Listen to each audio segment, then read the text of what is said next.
আজকে নাসিরউদ্দিন পাটোয়ারির বিরুদ্ধে যদি মামলা দেওয়া হয়, বাংলাদেশে শত শত নাসিরউদ্দিন পাটোয়ারি মুখ তৈরি হবে। নাসিরউদ্দিন পাটোয়ারির নামে মামলা করা হয়েছে, আর যখন নাসিরউদ্দিন পাটোয়ারির নামে মামলা করা হয়েছে তখন তো নাসিরউদ্দিন পাটোয়ারি একদম বেগুনে তেলে জ্বলে উঠেছে। আমি তো বুঝলাম না সমস্যাটা কি। মানে ভাই বিষয়টা হচ্ছে নাসিরউদ্দিন পাটোয়ারি তো জুলাই যোদ্ধা, তাদের ভিতর তো ডরবই বলতে কোনো কিছুই নেই। তারপরও কিন্তু কিছু কিছু মানুষের সহ হয় নাই, যার কারণে কিন্তু নাসিরউদ্দিন পাটোয়ারির নামে গিয়ে মামলা করেছে। আর যখন নাসিরউদ্দিন পাটোয়ারির নামে মামলা করা হয়েছে তখন কিন্তু নাসিরউদ্দিন পাটোয়ারি একদম জায়গা মতো দিয়েছে। আসেন যে আমরা একটু দেখে আসি নাসিরউদ্দিন পাটোয়ারি কি বলে। কখনো আপোষ করার চেষ্টা করি নাই। তুমি কোন বাল আব্বাস, তুমি আসছো এখানে মামলা করতে, গুনার টাইম নাই। সিনিয়র সিটিজেন আছেন, সিনিয়র সিটিজেন আছেন, আমরা সম্মান করতে চাই, কিন্তু নিজের সম্মান যদি না রাখতে পারেন তাহলে এই যারা ইয়াং জেনারেশন আছে, জেনজিরা আছে, আপনার পুরা সম্মানের চাদর খুলে বুড়িগঙ্গায় নিক্ষেপ করবে। হ্যাঁ, নাসিরউদ্দিন পাটোয়ারির নামে যখন মামলা করা হয়েছে তখন কিন্তু নাসিরউদ্দিন পাটোয়ারি তুক্কারি ভাষণ দিয়েছে। আর এরকম ভাষণ দিয়েছে যে ভাষণ দেওয়ার পরে কিন্তু মির্জা আব্বাসের ঘুম একদম হারাম হয়ে গিয়েছে। তাদেরকে নতুন যুদ্ধ আপনারা শিখাতে আসবেন না। নির্বাচনের আগে যেরকম ভাবে তারা 203 মতন ঝগড়া করতে, এখন কিন্তু ঠিক এরকমটাই চলছে। নির্বাচনের আগে যেরকম ভাবে একজনকে একজন কোষা দিয়ে এসে কথা বলতে, এখন কিন্তু একজনকে একজন কোষা না দিলে ভাই কোনোভাবেই ভালো লাগে না। কারণটা বিষয়টা হচ্ছে চাচা ভাতিজা। আর চাচা ভাতিজা যদি এরকম ভাবে মজা না করে তাহলে আর আমরা দেখবো কোথায় থেকে। যার কারণে কিন্তু মির্জা আব্বাসকে নিয়ে এসে বিভিন্ন সময় বিভিন্ন ধরনের কথা বলে যাচ্ছে নাসিরউদ্দিন পাটোয়ারি। ওই ব্যক্তি চাঁদাবাজি করে, সন্ত্রাসী করে। আর এই কথার পরিপ্রেক্ষিতে কিন্তু মির্জা আব্বাসকে খুব সুন্দর করে আবার উত্তর দিয়েছে। আসেন যে আমরা একটু দেখে আসি মির্জা আব্বাসকে কিরকম ভাবে উত্তরগুলো দিচ্ছে। মাথার টুপি পরে সাবলীল ভাষায় অনবদ্য ভাবে মিথ্যা কথা বলছে। মিনিমাম একটা মিথ্যা কথা বলতে গেলে মানুষের মুখ আটকায়, সেটা আপনারা জানা করবেন, আমি বলতে চাচ্ছি না, কিন্তু এক বলতে পারেন মিথ্যাবাদী এবং অপপ্রচারকারী। এক রোজার মধ্যে থেকে একজন মানুষ মিথ্যা কথা বললে, অপপ্রচার করলে রোজা হালকা হয়ে যায়, নষ্ট হয়ে যায়, এটাও বোধহয় জানে না, যদিও জামাত ইসলাম করে। আবার আমি দেখেছি এই দল এবং এই গোষ্ঠী এত মিথ্যা কথা বলতে পারে রে ভাই, দেশীয় ভাবে, আন্তর্জাতিক ভাবে। বাপ মা দুজনই আমাদের উপর বলতে খুব দুঃখ লাগে, কষ্ট লাগে। রোজার মধ্যে অস্বাভাবিক মিথ্যা কথা বলতে পারে ভাই।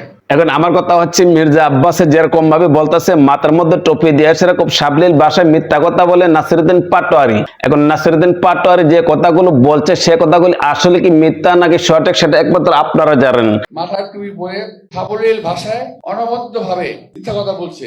এই কথাগুলো শোনার পরে কিন্তু নাসিরউদ্দিন পাটোয়ারি আবার সুন্দর করে খুব রিফ্লে একটা উত্তর দিয়েছে। আসেন যে আমরা একটু দেখে আসি।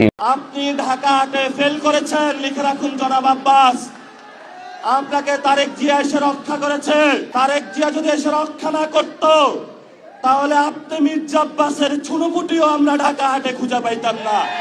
আসলে বেশিটা হচ্ছে তারা চাষাবাদীরা এরকম সুন্দর সুন্দর উত্তরগুলো দেয় একজনকে একজনে। একজনও যখন একটা কথা বলে তখন কিন্তু তার কাউন্টার আরেকজন উত্তরটা দিতে হয় খুব সুন্দর করে। রোজার মধ্যে থেকে একজন মানুষ মিথ্যা কথা বললে, অপপ্রচার করলে রোজা হালকা হয়ে যায়, নষ্ট হয়ে যায়। নাসিরউদ্দিন পাটোয়ারি যে কথাগুলো বলে তারপরে কিন্তু পরিপ্রেক্ষিতে গিয়ে আসে মির্জা আব্বাস খুব সুন্দর করে উত্তর দেয়। এই জিনিসটা কিন্তু আমাদের জানার বাকি নাই। নির্বাচনের আগে তারা যেরকম ভাবে একজনকে একজন কোষা দিয়ে এসে কথা বলছে, নির্বাচন চলে গেছে, তারপরে কিন্তু ভাই তাদের ভিতরে কোনোভাবে শান্তি নেই। একজনকে একজন কোষা না দিলে ভালো লাগে না। গত কিছুদিন আগে আমরা দেখেছিলাম জামাতের বিশাল বড় একটা ইফতার পার্টি হয়েছিল, আর ওই জায়গাতে কিন্তু নাসিরউদ্দিন পাটোয়ারি গিয়েছিল। আর নাসিরউদ্দিন পাটোয়ারি যখন ওই জায়গাতে গিয়েছিল তখন কিন্তু মির্জা আব্বাস একটা কথা বলেছিল যে তুমি কোনো দুষ্টামি করবে না। পাল্টা উত্তরটা নাসিরউদ্দিন পাটোয়ারি কিরকম ভাবে দিয়েছিলেন আসেন যে আমরা একটু দেখে আসি। কিন্তু গণতন্ত্রের নামে আপনারা ইঞ্জিনিয়ারিং করেছেন, আমরা এখনো সহ্য করছি। দ্রুত রিফর্ম অ্যাসেম্বলি করেন, দ্রুত বাংলাদেশের সংস্কার বাস্তবায়ন করেন, দ্রুত বাংলাদেশের শহীদদের বিচার বুঝিয়ে দেন, আহতদের বিচার বুঝিয়ে দেন, শহীদ ওসমান হাদি ভাইয়ের বিচার বুঝিয়ে দেন। 203 ঝগড়া লাগলে যেরকম ভাবে বাড়ির মধ্যে থাকা যায় না, ঠিক তারা হচ্ছে এরকম ভাবে। নির্বাচনের আগে যেরকম ভাবে তারা একজনকে একজন জ্বালাতো, নির্বাচনের পরও কিন্তু ঠিক এরা একজনকে একজন জ্বালানোই হচ্ছে। নির্বাচনের পরে নাসিরউদ্দিন পাটোয়ারি মির্জা আব্বাসকে নিয়ে এসে বিভিন্ন সময় বিভিন্ন ধরনের কথা বলেই যাচ্ছে। আর এই কথাগুলো কিন্তু মির্জা আব্বাসে কোনোভাবেই সহ করে না, যার কারণে এক এক সময় এক একবার এক একটা উত্তর দেয় মির্জা আব্বাসে। মাথার টুপি পরে সাবলীল ভাষায় অনবদ্য ভাবে মিথ্যা কথা বলছে।